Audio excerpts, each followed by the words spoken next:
1960 का वो दौर।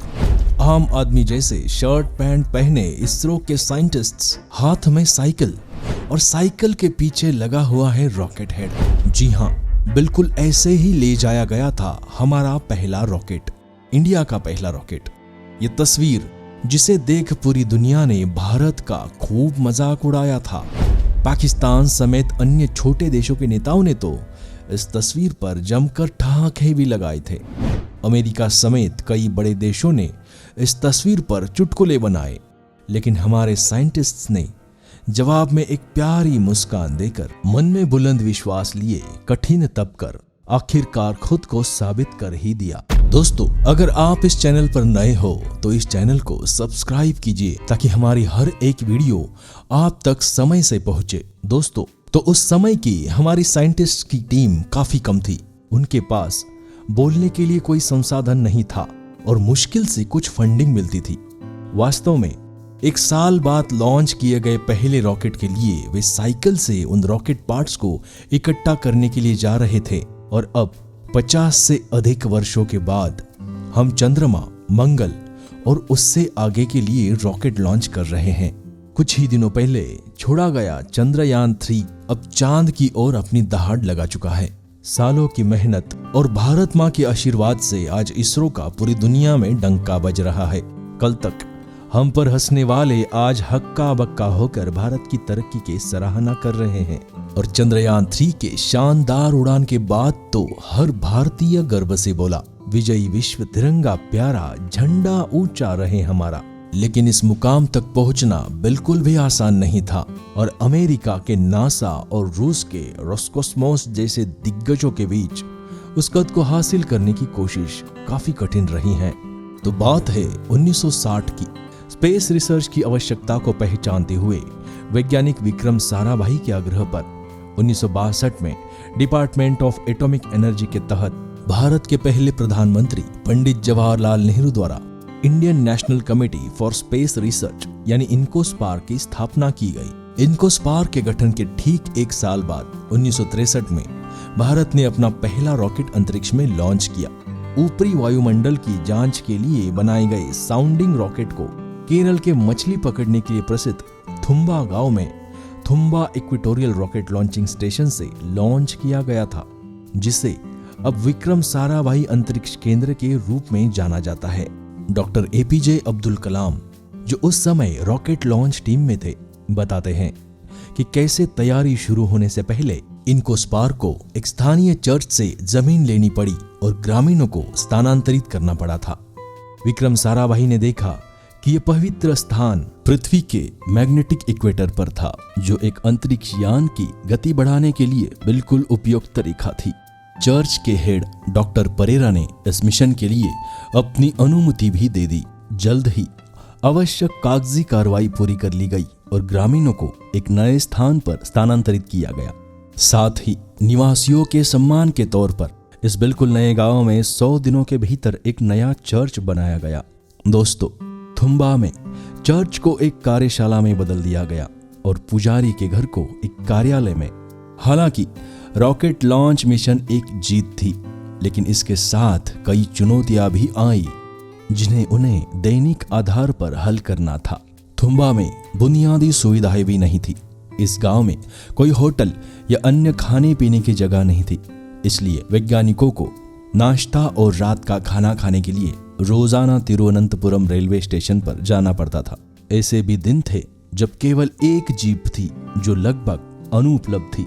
परिणाम स्वरूप वैज्ञानिक अपने आवागमन और रॉकेट बनाने के लिए आवश्यक सभी सामग्रियों के परिवहन के लिए या तो पैदल चले या साइकिल का उपयोग किया। छुट्टियों के दौरान मनोरंजन के लिए टीम के पास केवल समुद्र तट पर जाने या श्री कुमार थिएटर में पुरानी हॉलीवुड फिल्में देखने का विकल्प होता था।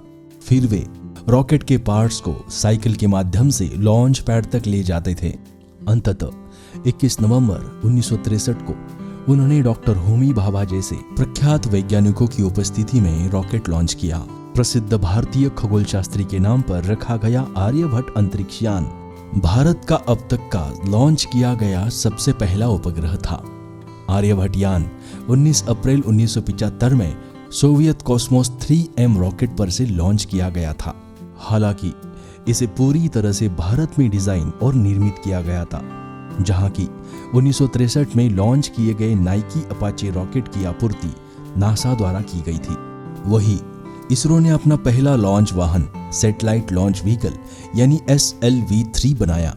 यह हमारा पहला प्रायोगिक उपग्रह प्रक्षेपण यान था। एक ठोस 4 चरण वाला रॉकेट जिसका वजन 17 टन था और यह 40 किलोग्राम श्रेणी के पेलोड को निम्न पृथ्वी कक्षा में रखने के लिए सक्षम था। 1981 तक इसरो के पास लॉन्च करने के लिए अपना पहला स्वदेशी उपग्रह एरियन पैसेंजर पेलोड एक्सपेरिमेंट यानी एप्पल था, जो एक प्रायोगिक संचार उपग्रह था। विद्युत चुंबकीय शुद्धता हेतु इसका परीक्षण करने के लिए इसरो को इस उपग्रह को ले जाने के लिए एक बैलगाड़ी का उपयोग करना पड़ा। जी हाँ दोस्तों, सही सुना आपने, बैलगाड़ी पर इस उपग्रह को ले जाया गया। ये उस समय की बात है जब घरेलू और अंतर्राष्ट्रीय संचार के लिए केवल टेलीफोन और टेलेक्सी उपलब्ध थे और किसी को बुकिंग करके अपनी कॉल आने का इंतजार करना पड़ता था। ये वो समय था जब इसरो के पास मेन फ्रेम कंप्यूटर भी नहीं था और श्रीहरिकोटा में एप्पल मिशन कंट्रोल सेंटर स्थापित करना बड़ी चुनौतियां पेश कर रहा था। साइंटिस्ट वसागम लिखते हैं, हमने उपग्रह को अंतिम परीक्षणों के लिए फ्रांस के टुलोज में ले जाना लगभग तय था, जिसमें काफी पैसा और देर लगने वाली थी। दूसरी ओर हमें मैग्नेटिक अट्रैक्शन से भी बचना था, इसलिए कार या टेम्पो जैसी व्हीकल में रॉकेट ले जाना संभव ही नहीं था।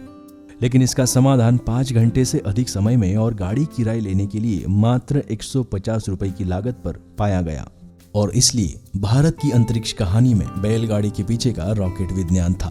1999 में PSLV ने 3 अलग अलग उपग्रहों को ऑर्बिट में लॉन्च किया, जिसमें एक भारतीय, एक कोरियन और एक जर्मन उपग्रह था।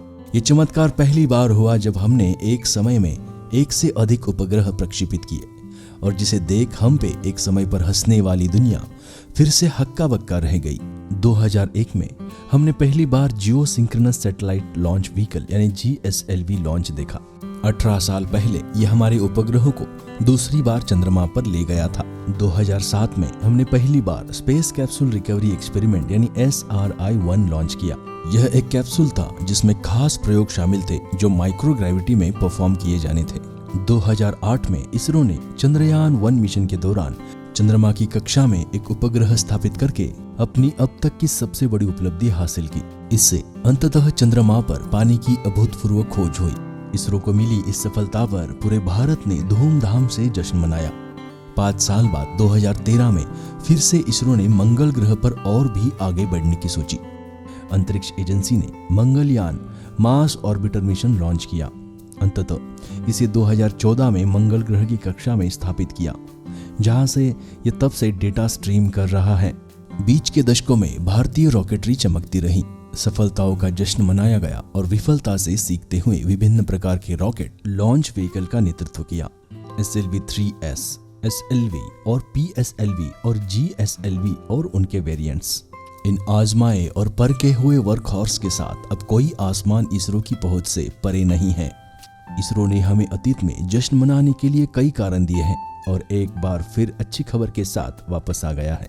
इसरो अब अमेरिका जैसी महाशक्ति को श्रीहरिकोटा में स्थित भारत के लॉन्च पैड से अपना उपग्रह लॉन्च करने के लिए मदद करने जा रही हैं, जिसके पास नासा जैसी ताकतवर स्पेस ऑर्गेनाइजेशन है। अमेरिका अपना उपग्रह लॉन्च करने के लिए भारत से मदद मांगने वाला 20वां देश है। इसरो वैज्ञानिक इससे पहले 19 देशों के लिए 45 सैटेलाइट्स लॉन्च कर चुके हैं और अब चंद्रयान-3 के साथ इसरो ने अपनी शानदार उपलब्धि में एक और उपलब्धि भी हासिल की है, जिसने दुनिया को दिखाया है कि कम बजट में भी अंतरिक्ष में रॉकेट कैसे लॉन्च किया जा सकता है और 1 अरब से अधिक लोगों के देश को यह विश्वास करने का कारण देना कि असंभव कुछ भी नहीं है। दोस्तों, अगर ये वीडियो आपको पसंद आई हो तो इस वीडियो को शेयर करके चैनल को सब्सक्राइब करना ना भूलिए। मिलते हैं नेक्स्ट एपिसोड में।